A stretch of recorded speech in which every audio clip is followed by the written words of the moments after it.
Aquí ya está con nosotros el ingeniero José Blandón Castillo y sus comentarios nacionales.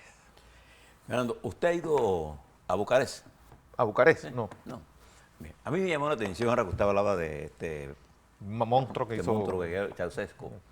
Me llamó la atención siempre que la avenida central, el core de las calles de Bucarest, era tan ancha. Y usted, pero No ve carros en lo ningún que lado. me llamó la atención era que no había carros. Era un gasto enorme hecho solo para que los carros oficiales de los miembros del buró político en esa autopista andará como a 115 kilómetros en el centro. Un gasto innecesario. Al final de eso estaba el Hotel Internacional que en el año 73, recuerdan, en aquel famoso terremoto se desplomó. Esos gastos suntuarios que hacían estos dictadores, ¿no? Que al final no tenían el uso necesario porque no había carro. Yo siempre me preguntaba, cruzar esa avenida, no había ningún problema. El problema era que eran anchísimas y en los carros estos de los jerarcas. Hombre. Hoy también se cumple un aniversario. No, se cumplen 100 días de la guerra brutal de Israel contra Hamas después del ataque Terrorista criminal del 7 de octubre. del 7 de octubre, en donde ya hay hasta este momento más de 24.000 muertos y la destrucción casi del 80% de la infraestructura en Gaza, que le ha creado serios problemas internacionales a Israel e internos, y que ha producido muertes de una forma... no todas las guerras son insensatas, a decirlo lo menos. Pero le ha creado problemas a Israel. Mañana tengo un informe completo sobre esto. Pero yo quería hablarle de varios temas, Fernando. Uno de ellos es el tema de las tarifas eléctricas. Y lo voy a dar más en detalle mañana porque el texto mío de los cálculos de las tarifas no lo tengo a mano. Pero le voy a indicar algunas cosas. En primer lugar, nosotros estamos hablando de empresas eléctricas, unas reguladas y otras no reguladas. Las empresas de distribución eléctrica están reguladas. La tasa interna de retorno de esas empresas están reguladas por un periodo de 4 años. Y la tasa interna de la empresa de transmisión está regulada. Y la tasa de ganancia de las generadoras eléctricas pasan a un proceso de licitación. Usted oferta su costo en energía y demanda.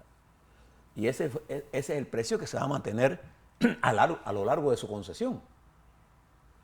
Entonces ese precio de energía y potencia se homogeniza en una cosa que se llama el precio económico, que es el que se utiliza para efectos de comparar peras con peras. Entonces, el mercado tiene unos niveles de regulación. En el caso de las distribuidoras eléctricas, todo esto está regulado por la Autoridad de los Servicios Públicos. En esto que usted está viendo en enero, el 75% de los usuarios eléctricos de este país no tiene ningún tipo de aumento. Ningún tipo de aumento. El problema que ahora estamos teniendo es que usted, como consumidor, usted debe saber no cuánto cuesta nada más, sino cuánto consume en kilowatt hora. Su factura está en kilowatt hora, que incluye la potencia en el tiempo. Eso es lo que es el kilowatt hora. Kilowatt es una medida de potencia y ahora el tiempo le permite entonces medir la luz eléctrica que llega a su casa. Entonces, gente, hay varias tarifas. Las tarifas de baja tensión que ocupan la mayoría de la gente son tarifas que tienen todavía subsidios, otras ya se le eliminaron. En lo personal, estoy en contra de todo aumento al consumo, todo subsidio al consumo, pero no aumento no, todo subsidio, porque es una expresión de un precio que no existe, pero sin embargo es un hecho.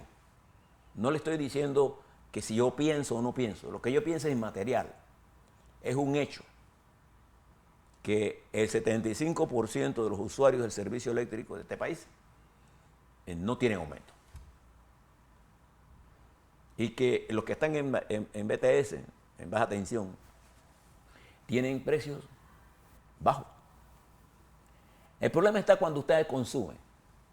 Si usted me pregunta a mí, yo tengo que tomar una decisión, que no es el caso, pero desde el punto de vista económico. A mí me interesa que la gente esté consumiendo altos niveles de luz eléctrica y potencia residencial. No. Hay gente con capacidad de pagar, que paga por tener el aire prendido en mediodía y los muchachos arropados. De verdad. Entonces usted de noche siente un frío que si usted no se tiene una buena manta, y si usted está viejo como yo, entonces le duele hasta el alma del frío. Entonces no tiene control del frío que usted tiene.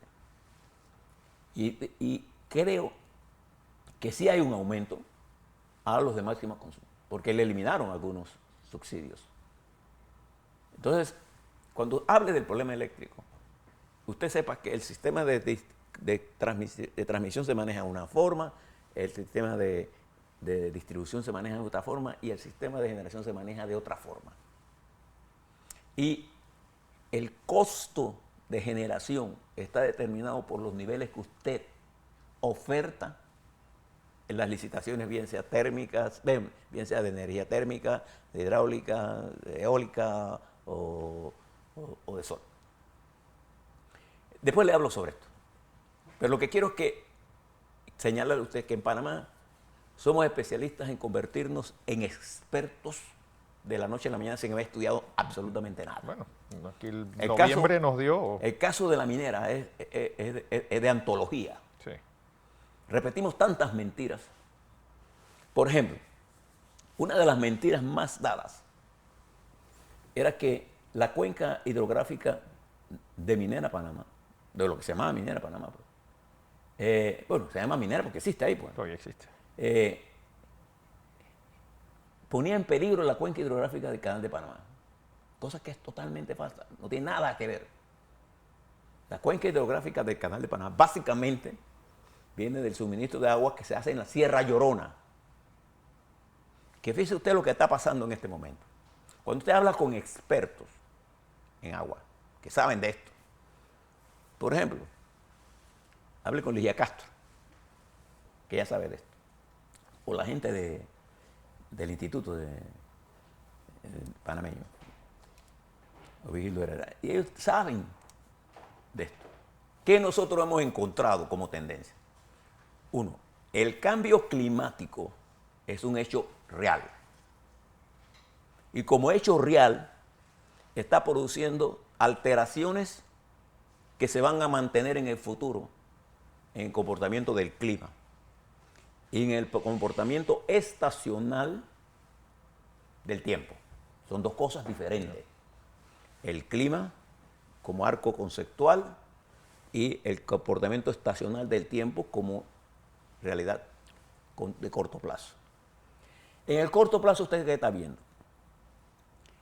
La cuenca hidrográfica donde está Río Indio, que no tiene nada que ver con minera, ni nada que ver con el canal, es la que está recibiendo menos agua ahora y la que va a recibir menos agua en el futuro. Si yo voy a construir un lago en esa área, tendría que pensar no solamente en los costos, sino en la disponibilidad de agua de ese. Entonces yo tendría que compararlo económica y financieramente con la disponibilidad de agua de otras opciones. Por ejemplo, Bayano. Si usted mira el comportamiento hoy, está lloviendo más en el área de Bayano y el lago está más alto que lo que está pasando en estos ríos cortos en el norte del Atlántico. Entonces uno tiene que pensar y buscar la gente que sepa de esto. No le pregunte a un mecánico sobre cómo anda su corazón, pregúntele a un cardiólogo. No le pregunte a su cardiólogo cómo anda su carro. Entonces es lo mismo. Cuando hablamos de clima, cuando hablamos de disponibilidad de agua, hay gente experta, hay estudios que se han hecho con nuevas tecnologías que nos hacen predecir a nosotros cómo está cambiando la distribución de las lluvias, de la disponibilidad de agua. Lo que sí sabemos como un hecho que el valor del agua se ha incrementado a precios astronómicos. Le voy a dar un ejemplo. El valor del agua en Uruguay, ¿se acuerda que le hablé de la crisis de Uruguay? Sigue siendo un valor altísimo para consumo. Independientemente que encuentren fórmulas de corto plazo, si no piensan en el largo plazo y no aprenden a cultivar agua para mantenerlas, no va a haber. Entonces nosotros tenemos un problema. La economía panameña ha recibido golpes durísimos. Sí. El cierre de la mina constituye un golpe durísimo a la economía panameña.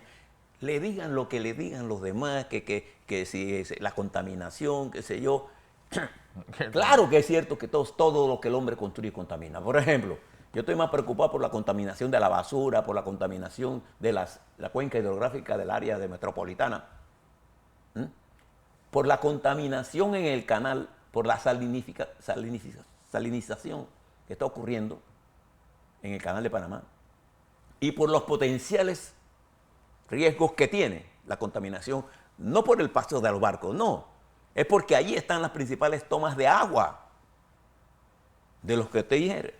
Uno de los grandes problemas que había en Uruguay era la salinización. Entonces, cuando nosotros hablamos de suministro de agua, ¿qué nos encontramos?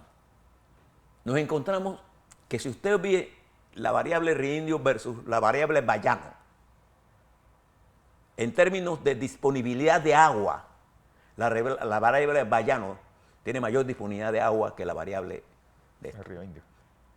Entonces, si usted la mira solo desde el punto de vista de ingeniería, como ayer vi un artículo publicado por ese gran amigo mío e ingeniero, uno de nuestros mejores ingenieros, Jorge de la Guardia, para mí, uno de nuestros mejores ingenieros. Pero equivocadamente señalaba que el problema era construir la presa. No. El problema no es construir una presa. Construir una presa es un problema de ingeniería. De tener el agua para ahí es otra cosa. Y limpiar el lago es otra cosa. La mayoría, por ejemplo, cuando nosotros hicimos el lago Bayano, los ingenieros que diseñaron la planta Bayano, la diseñaron con un alto nivel de ineficiencia de uso del agua almacenada. Pero además, no previeron que había que desmontar eso. Y fue bajo la dirección de Omar, del general Paredes, Ascanio, que fue el primer, y a mí me tocó trabajar en eso, con la capitana Pams. Se olvidaron de que ahí había gente y que había que desmontar. Y nosotros tuvimos que hacer un programa de urgencia mientras se construía la presa y se llenaba el lago para desmontar todo eso. Entonces, ¿qué teníamos nosotros que mirar? Los niveles de Bayano. Cuando lo comenzamos a estudiar, nos dimos cuenta que Bayano era up and down. Y ahora ha habido un cambio. Hoy Bayano debe estar en 60 metros de altura. Que es muy alta, ¿eh? Y 62 es el máximo. Termina la temporada con Bayano alto. Porque está habiendo una variación en eso. Ahora yo les pregunto, ¿cuántos de estos que gritan saben de estas cosas? Y le preguntan a los que saben. Porque yo no estoy hablando que yo le pregunté a un marciano, ni a un tipo que viene de MIT. No, les pregunto a especialistas panameños en el cambio climático, que lo tenemos aquí con gran experiencia, que van a todos los seminarios, que saben de todo, cómo se está distribuyendo nuevamente el agua. Y usted ha notado en este verano, en este fenómeno del Niño, que es más corto de lo predecible, pero que está produciendo un cambio en que está lloviendo para la parte de Bayano y para la parte de Colón, y no llega el agua a la Sierra Llorona para el Chagres, que es el que alimenta el Gatún. Entonces, ¿por qué ocurre eso? ¿Es un fenómeno de corto plazo? ¿Por qué cae más agua en Bayano que cae en Reindio? ¿Por qué? Porque se está produciendo un cambio. Entonces, entender el cambio es más importante para la toma de decisión en el futuro. Que construir una presa es un problema de ingeniería, pero sacar a la gente de allí es un problema político-social. Vea la diferencia. Sí. Cuando nosotros sacamos a la gente de Bayano, recuerdo el caso, le voy a dar un caso, el caso de Beimario Madero. Era un joven que a los 12 años, 13 años, el papá murió porque un árbol lo aplastó. Y él tuvo que encargarse, Fernando, de mantener su familia.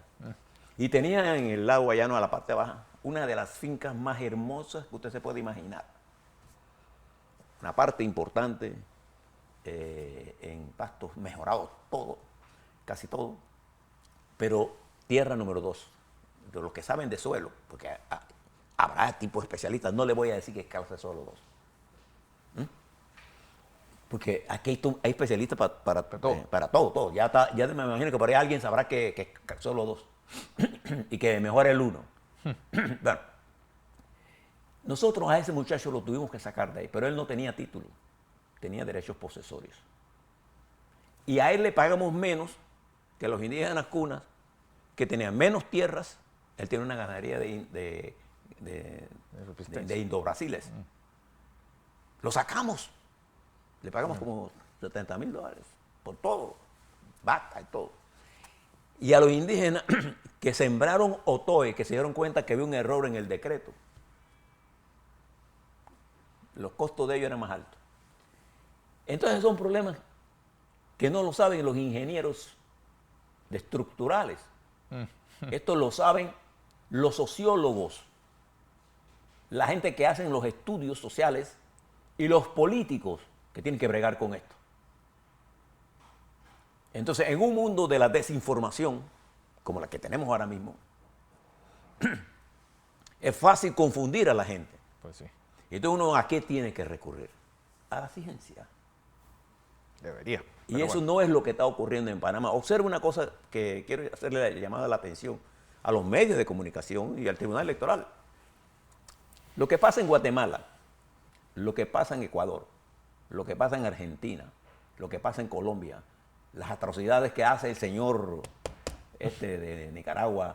Ayer expulsó a obispos.